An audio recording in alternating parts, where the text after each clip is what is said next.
बिस्मिल्लाहिर्रहमानिर्रहीम। अस्सलाम वालेकुम नाज़रीन, आज हम बात करेंगे बड़े ही एक अहम मौजू के ऊपर, और वो है पंजाब के अंदर पोर्नोग्राफ़ी का नेटवर्क चलाने वाला मुलज़म जो सरगोदा से बिलोंग करता था, सादत अमीन नाम था जिसका। 2017 में वो अरेस्ट हुआ था और उसको अरेस्ट करवाने वाला और उसके ख़िलाफ़ कंप्लेंट करने वाले नॉर्वे की हुकूमत थी। नॉर्वेजियन जो पुलिस हुकाम है उन्होंने कंप्लेंट की थी और सादत अमीन के ऊपर इल्ज़ाम ये था कि उसने पाकिस्तान के अंदर से वो एक नेटवर्क चला रहा था, मासूम बच्चों की गैर अखलाकी वीडियोज़ और तस्वीर और वो मूवीज़ बनाकर, फ़िल्में बनाकर, पोर्न मूवीज़ वो पूरी दुनिया में बेच रहे थे, चाहे वो यूरोप हो, चाहे वो नॉर्वे हो और इस तरह के बाकी ममालिक में वो एक पूरा नेटवर्क चला रहे थे। हमारी FIA तो इतनी उसके अंदर तो कैपेसिटी है नहीं कि वो इसका पता चलाती। नॉर्वे हुकाम ने कंप्लेंट की थी और नॉर्वे हुकाम ने कंप्लेंट करने के बाद पाकिस्तान में इसके ऊपर केस चलाया गया था, ट्रायल चलाया गया था लाहौर में एक मजिस्ट्रेट साहब की अदालत में। आपको पहले तो मैं ये बताता जाऊँ इस केस के फैक्ट्स के हवाले से और जो लाहौर हाई कोर्ट में इसकी ज़मानत मंजूर हुई है उसके हवाले से। मैं आपको थोड़ा सा रिकॉल करवाना चाहूँगा। 2015 में ये इशू बहुत ज़्यादा उठा था। बच्चों की जो पोर्नोग्राफ़ी वीडियोज़ हैं और जो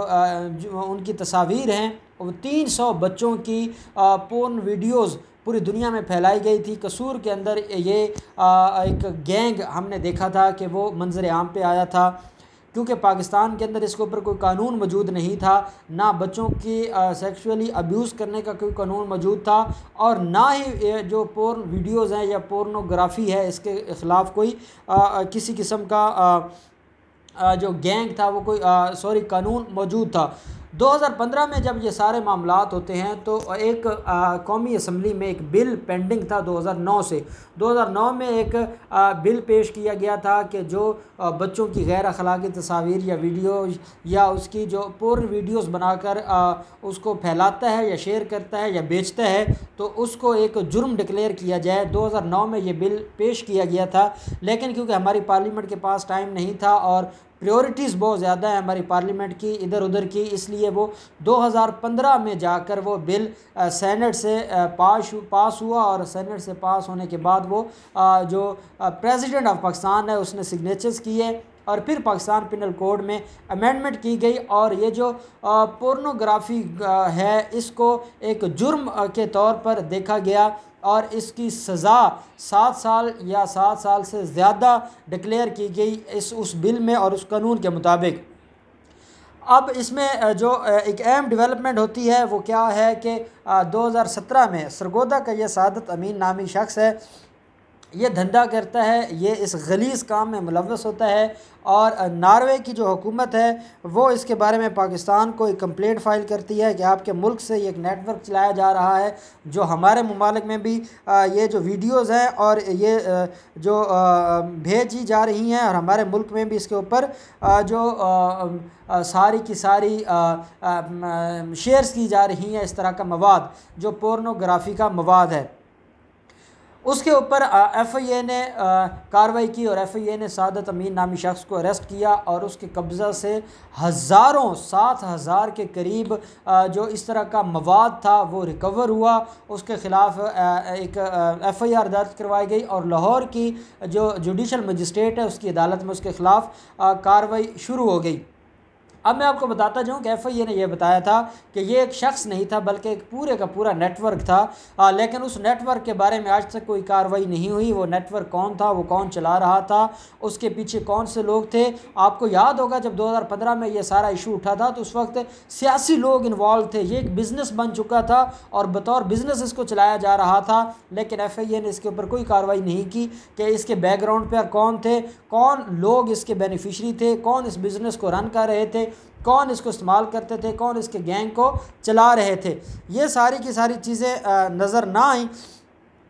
और हमारे जो कानून साज हैं उन्होंने भी इसको एक आम सा जुर्म समझते हुए, जैसे आम जराइम है उसकी सज़ा 7 साल होती है, उसकी सज़ा भी जो पोर्नोग्राफी है इसकी सज़ा भी 7 साल मुकर्रर की। हालांकि ये एक हीनियस ऑफेंस है जो मासूम बच्चों की ज़िंदगियों के साथ खेलते हैं, जो मासूम बच्चों की अखलाकी बेराह रवी का शिकार होते हैं, जो पूरी दुनिया में पाकिस्तान को बदनाम करने की कोशिश की जा रही है, जो पूरी दुनिया में इस्लाम के ऊपर एक हमला है। उस जुर्म की सज़ा 7 साल है, जो कि वाकई हमारी साबका पार्लियामेंट के लिए एक बायस शर्म थी। ये हीनियस ऑफेंस थे, इसकी कम अज़ कम सज़ा लाइफ इम्प्रिजनमेंट होनी चाहिए थी, लेकिन इसकी सज़ा 7 साल थी, क्योंकि जो पार्लियामेंट के अंदर लोग बैठे हैं उनके अपने पेटी भाई इसमें मुलव्वस होते हैं, वो ख़ुद इस बिज़नेस को चलाते हैं, वो ख़ुद इस बिज़नेस के बेनिफिशरी होते हैं और वो इस कारोबार से कमाते हैं। अब 7 साल सज़ा हो जाती है। 7 साल सज़ा होने के बाद 12 लाख रुपए जुर्माना होता है, फ़ाइन किया जाता है इस मुजरिम को, और इस मुजरिम को जेल में बंद कर दिया जाता है। 2018 में इसके ख़िलाफ़ अपीलें फ़ाइल कर दी जाती हैं, और अपीलें फ़ाइल करने के बाद जो इसकी अपीलें पेंडिंग थी, साथ सस्पेंशन जो ज़मानत की दरख्वास्त थी कि जब तक अपीलें डिसाइड नहीं होती मुलज़िम को ज़मानत पर रिहा किया जाए, वो पेंडिंग थी, जिसको 2 दिन पहले लाहौर हाई कोर्ट ने ज़मानत पर रिहा कर दिया है 2 लाख के मुचलकों के इवज़, 2 लाख के छोटी बॉन्ड के इवज़। जस्टिस फ़ारूक हैदर की अदालत ने इस घिनौने जुर्म के मुलज़िम को गिरफ़्तार कर लिया। अब इसमें जो बात सुनने में आ रही है वो ये है, अभी तक क्योंकि डिटेल आर्डर शीट नहीं आई, मैं तो इंतज़ार कर रहा था कि डिटेल आर्डर शीट आएगी, जजमेंट आएगी तो हम इसके ऊपर बात करेंगे, लेकिन अभी इसके ऊपर जजमेंट नहीं आई थी। तो मैं जो अभी तक ज़राए ये बता रहे हैं कि जो अटारनी जनरल हैं, deputy attorney general Ishtiaq Khan, उसने FIA हुकाम को तलब कर लिया है इस बात के ऊपर कि FIA ने कैसे ये जो केस है इसको कमज़ोर बनाया है, इस केस में ऐसे कैसे लैक्यूनास रह गए थे जिसकी वजह से मुलज़िम ने उसका बेनिफिट लेते हुए अदालतों से रिलीफ ले लिया है। FIA हुकाम के ख़िलाफ़ इंक्वायरी शुरू कर दी है deputy attorney general Ishtiaq Khan ने, और साथ deputy attorney general Ishtiaq Khan ने यह कहा है कि मैं इस सारे केस को देख रहा हूँ और हम इसके ऊपर अपील फ़ाइल करेंगे सुप्रीम कोर्ट में। अब अपील फ़ाइल करने का मैं नहीं समझता कि कोई बेनिफिट है और इसका कोई किसी तरह से भी कोई फ़ायदा होगा। असल चीज़ ये है कि जिस मुलज़िम के ख़िलाफ़ कहा यह जा रहा है कि इतने बड़े जो मटेरियल और मवाद मौजूद था, 7,000 के करीब वीडियोज़ और तस्वीर और पोर्न मूवीज़ जो रिकवर की गई थी FIA की तरफ से, तो वो कहाँ गई? क्या जब वो इतना बड़ा मवाद मौजूद था तो उस मुलज़िम को कोई बेनिफिट मिलना चाहिए? हालांकि सस्पेंड तब की जाती है कि जब अदालतें ये समझे कि मुलज़िम को कहीं रिलीफ मिल सकता है अपील में, और अपील में कुछ ऐसी जो जजमेंट है उसमें कुछ ऐसी वीकनेसेस मौजूद हैं, जो केस है उसमें ऐसी कमज़ोरियाँ मौजूद हैं जिसकी बुनियाद पर पॉसिबिलिटी है कि मुलज़िम को अपील के अंदर रिलीफ मिल जाए। इसलिए मुलज़िम को सस्पेंड कर दी जाती है उसकी सज़ा को, ताकि जब तक अपील का फ़ैसला नहीं होता तो मुलज़िम को सस्पेंड कर दी जाए सज़ा और उसको रिलीज़ कर दिया जाए। अब मैं लाहौर हाई कोर्ट से ये उम्मीद रखता था कि लाहौर हाई कोर्ट इसके ऊपर इसकी जो सस्पेंड ना करती बल्कि अपील को डिसाइड कर देती। अगर मुलज़िम इसमें बेगुनाह था तो वो बिल्कुल रिहा हो जाता, और अगर गुनहगार था तो वो जेल में रहता और उसकी सज़ा बरकरार रहती, और ये सुप्रीम कोर्ट में जाते और मुलज़िम को काफ़ी अरसे के लिए जेल में रहना पड़ता। ये जो 2 साल 3 साल के बाद 2017 का ये वक़ूआ है और 2020 में उसकी सस्पेंशन हो रही है, जबकि उसने हाफ़ जो सज़ा है वो गुजार चुका है। तो ऐसे में ये सस्पेंशन का केस नहीं था, बल्कि ये या अक्यूटल का केस था या अपील को सज़ा को बरकरार रखे जाने का केस था, लेकिन लाहौर हाई कोर्ट ने उसकी सज़ा सस्पेंड कर दी। अब FIA दो मैं समझता हूँ कि इस सारे के सारे सिनेरियो में सिर्फ अदालत ही कसूरवार नहीं है, क्योंकि अदालत से तो हम यही गिला कर सकते हैं कि अदालत बजाय इसके कि वो सस्पेंशन करती वो अपील को डिसाइड करती। लेकिन असल जो इसमें मुल्ज़मान हैं या जो असल मुलव्वस लोग हैं या जो असल ज़िम्मेदारान हैं वो 2 लोग हैं। या हमारी पार्लियामेंट थी जिन्होंने इतना कमज़ोर कानून बनाया था, या FIA है जिन्होंने इतनी कमज़ोर तहकीक की थी। इन दोनों पार्लियामेंट को चाहिए था कि वो इस घिनौने जुर्म के जो मुर्तकिब लोग हैं इनके ख़िलाफ़ ये हीनियस ऑफेंस डिक्लेयर करते हुए इसकी सज़ाए मौत होती या उम्र कैद होती, और साथ जो हमारा क्रिमिनल प्रोसीजरल लॉ है उसके तहत जो ये 80C का शेड्यूल है, एंटी टेररिज्म कोड का शेड्यूल है, उसके अंदर इसको शामिल किया जाता है। और 80C अदालतें इस ट्रायल को चलाती। एक मजिस्ट्रेट बेचारे की क्या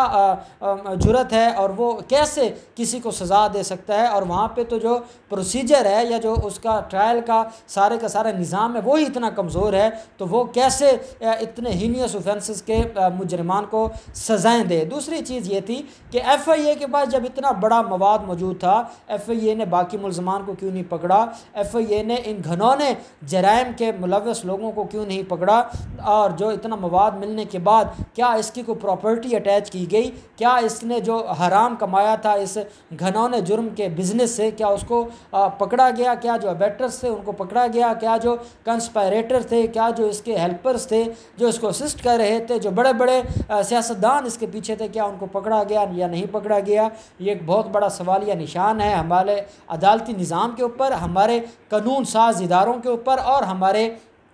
इन्वेस्टिगेशन इदारों के ऊपर, FIA के ऊपर। और मैं समझता हूँ कि जो deputy attorney general Ishtiaq Khan जो कि एक सीनियर कानूनदान भी हैं, जिन्होंने इसके ऊपर तहकीक शुरू की है, FIA हुकाम को सज़ा मिलनी चाहिए जिन्होंने इस इन्वेस्टिगेशन को कमज़ोर किया। और ये लोग कहीं ना कहीं ख़ुद इन्होंने कोई करप्शन लेकर, कोई पैसा लेकर इस केस को कमज़ोर किया होगा, क्योंकि ये एक शख्स सादत अमीन नहीं था बल्कि इसके पीछे पूरा गैंग था और बड़े बड़े इसके पीछे मगरमच्छ मौजूद थे, और इनके ख़िलाफ़ कार्रवाई होनी चाहिए। और साथ इस अपील को